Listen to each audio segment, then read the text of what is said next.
ಸಾಮಾನ್ಯವಾಗಿ 7-8 ನಾಯಿಗಳನ್ನು ಸಾಕುತ್ತಿದ್ದಾರೆ ಎಂದರೆ ಅವರಿಗೆ ಪ್ರಾಣಿಗಳ ಬಗ್ಗೆ ಇರುವ ಕಾಳಜಿಯನ್ನು ಪ್ರತಿಬಿಂಬಿಸುತ್ತದೆ.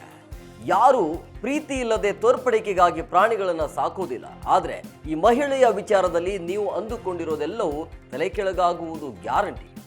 ಫ್ಲೋರಿಡಾದ ಮಹಿಳೆಯೊಬ್ಬರು ತನ್ನ ಮಗ ಹಾಗೂ 7 ನಾಯಿಯನ್ನು ಬಿಟ್ಟು 2 ವಾರಗಳ ಕಾಲ ಟ್ರಿಪ್ಗೆ ಹೋಗಿದ್ರು. ನಾಯಿಗಳು ಎಲ್ಲೆಂದರಲ್ಲಿ ಮಲ ಹಾಗೂ ಮೂತ್ರ ವಿಸರ್ಜನೆ ಮಾಡಿದ ಕಾರಣ ಮನೆಯಲ್ಲಿ ಯಾರೂ ಇರಲಾರದ ಪರಿಸ್ಥಿತಿ ನಿರ್ಮಾಣ ಆಗಿತ್ತು.